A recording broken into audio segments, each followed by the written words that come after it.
What's up, guys? It's your boy Reese Boy back with another video, guys. We got a surprise in the mail, guys. My BFF was like, you know what? I know you're hungry. I know you ain't got no money right now. And I haven't seen you in a while, so I'm gonna send you some McDonald's. I was like, all right, why not? So she's like, do you want something cold or hot or whatever? And I'm like, but it's breakfast time. So she's like, then I'll order your breakfast. What do you want? So she said, okay, I'm gonna get you a little icy. Okay, let's try the icy. Or let's say grace first, and then we'll try the icy. Dear God, bless his food in Jesus' name, amen. All right. Oh my God. So this is a little icy, guys, from Mickey D's. What's up, Mickey D's? Okay, so that's the little icing. Here's the McDonald's bag. Okay, of course they give you extra napkins, an extra straw. That's a first. They give you some ketchup. They give you a hash brown. Oh, she got me a hash brown.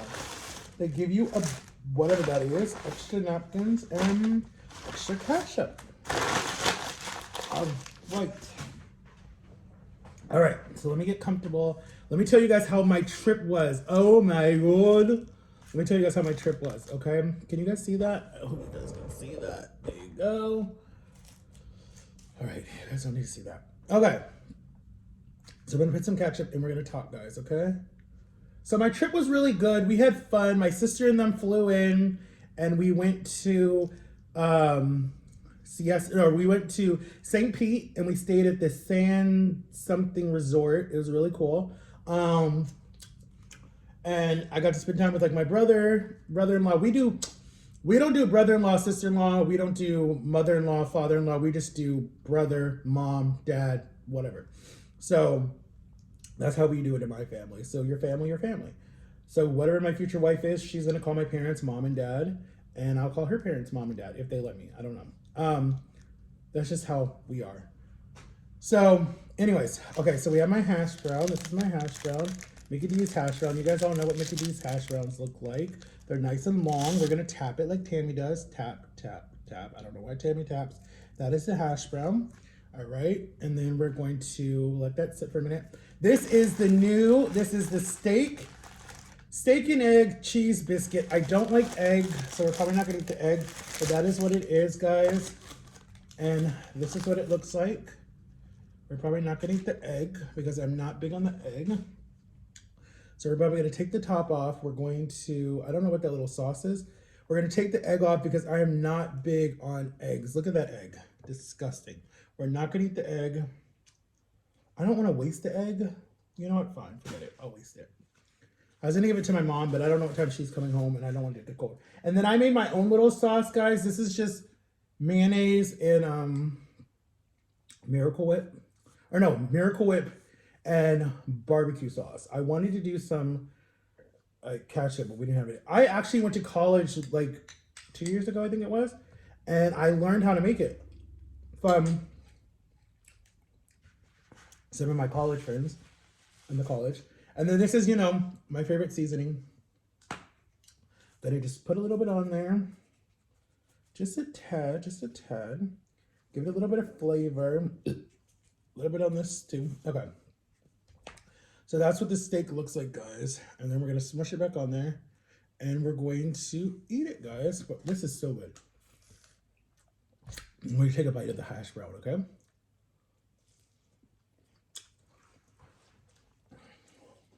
So anyways, so we had fun. Oh my God, I spilled on my shirt already. We had fun. We played in the beach every day. We walked the beach at nighttime. We ate some really good food. They had like trampolines. They had a big humongous blow up water slide that opened at like 11 in the morning and closed at like 4 at night. Then we swimmed. We took a lot of pictures. We did a lot of stuff. I didn't vlog because like they didn't want to be on camera, so I wasn't gonna do that to them. But like I want to go again with Jama and have a lot of fun. But anyways, guys, here we go. So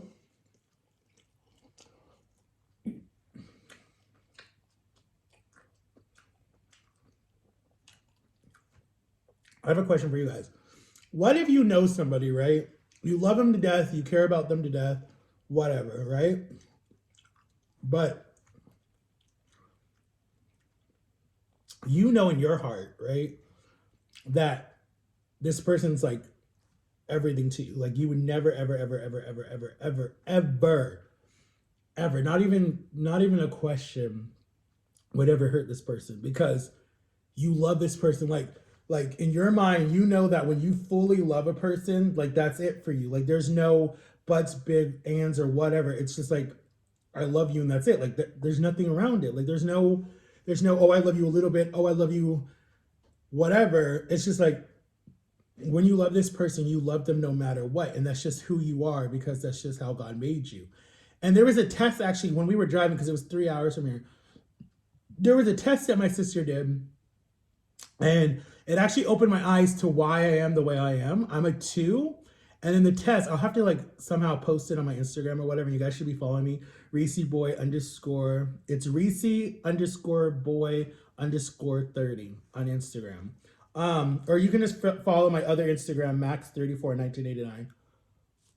But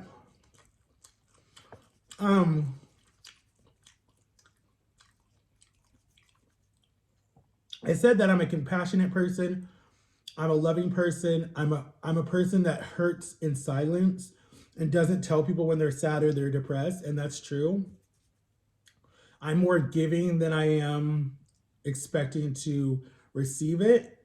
And I'm in a situation where it's like I love so hard to the point where it's like I'm willing to walk away because it's like it's not a healthy situation, it's not a healthy relationship, it's not a healthy anything. It's more of like one-sided. And it's like I'm not doing that anymore. Like I'm not that same Matthew anymore. I'm not going to sit there and allow a person to do whatever the hell they want to do and say whatever the hell they want to say and act whatever the hell they want to act and expect a person to just be like, all right, okay, cool. Like, all right, let's still, whatever. But it's like, nah, I ain't doing that shit no more. Like, oh my God, I just cursed. I'm sorry. I'm like, I'm not doing that anymore. Like, my thing is like, it's funny because I go through this with my mom every single day. It's like our relationship, it's like, it can be totally fine. And then boom, something happens. Like me and my sister were like, we're going to go on this trip. We're going to have fun. We're going to like, nothing's going to happen. Like, we're just going to have fun. Like, that's all we want to do is just have fun. And I had certain triggers because there were certain moments when you're dealing with someone that is OCD, OCD,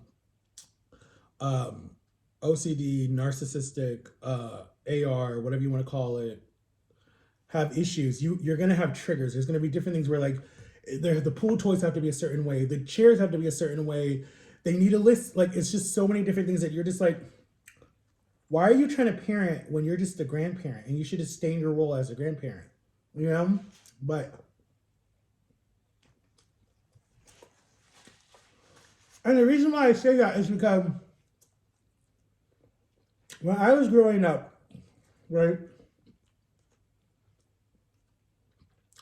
there were certain things that like my little brother would do. It could be silly or whatever, and he would tease me, whatever, or try to get a reaction out of me, and then I would get in trouble. And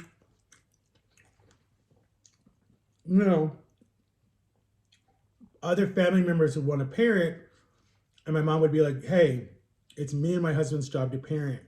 I don't need your, thank you for your advice, but this is how I parent my children. And it might be a timeout, it might be, a smack on the hand or whatever, or, take away the toy, whatever it was. But my parents didn't really believe in hitting that. I mean, they did, but that's a different topic for a different story.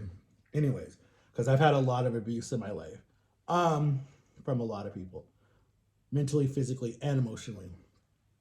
But when it comes to your grandchildren or it comes to your nieces and nephews, you can parent to a point where you can be like, hey, don't do that, that's dangerous, or hey, whatever, and be like, after a while, if they don't listen to you, be like, okay, I'm going to take you to your mom, I'm going to let your mom or your dad tell you what you did, and let them deal with it. But I'm not going to get so angry and be like, well, my children do this at this time and they should be doing it. It's like, it's a different time and age. You were raising kids in the early 90s and 80s. This is the early 2000s.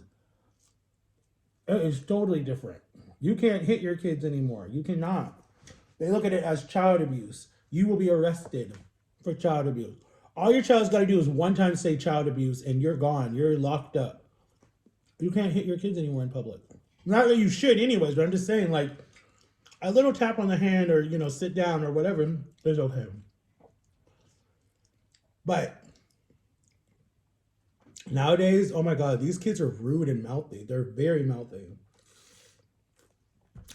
And it's hard for me because it's like when they're just that sweet little baby and you just want to hug and like, just like, I don't know, you just want to give them a bunch of kisses and just hug them and whatever. And then they grow into like a grown person and you're just like, oh my God, what happened to that cute little baby that I love to death? And they get a mouth and they're just mouthy and they're rude and they're disrespectful. And it's just like, oh my God, can you go back and be that sweet little baby? So it's like, now I get where my parents are like, oh my God, Matthew, what happened to the sweet little boy that I knew? And I'm just like, well, he grew up. But it's like, I get it now. But to say all of that, basically what I realized when I was on the trip is, one, I've definitely gained weight, 100% have gained weight back. Because there was a bunch of mirrors in the room, and it's like, I don't look at the mirror, like there's just a mirror right behind me, and there's a mirror right in front of me, and then there's a mirrors in the bathroom, but I don't really look at the mirrors that give you like a whole full body shot. Like, I 100% look heavy again, and I'm just like mad at myself because I'm like, holy hell, like, I allowed myself to, and it's only been 4 years, guys, since my surgery. 4 years, and or 5 years, whatever it is. And I'm just like, I didn't see myself here in 5 years at the same place. Like I thought I would see myself somewhere differently, but I've had a lot of stress in my life, and I'm dealing with a lot more stress now, and new people who had stress in my life. And I'm just like, there's an opportunity that came up. One of my friends was like, hey, I'm gonna do a bed and breakfast. I work as a doctor. She works days and nights. And she was like, yo, all my kids are gone. They're all, you know, in their families, whatever. She's an older woman. She's like in her 70s. And she's like, here's the hashtag now. She's like, would you be willing to run the bed and breakfast? And I was like, why not? So she's like, all you got to do is just answer the phones, check people in. You know, they'll pay online, whatever. Take them to their rooms. That's all you got to do. So I was like, why not? That sounds awesome. I love, you know, my mom's dream when we first moved here was to do a bed and breakfast, buy some land, put little cabins on there and do a bed and breakfast and to be a family business. But that all changed. And I wish we would have done it because I would have been had a job all this time. But it didn't happen. Shit, me and my ex probably would have had our own little cabin and our own little house and be working there too. All right, guys, I love you so much. Make sure to like and subscribe, turn on my notification bell. Peace out.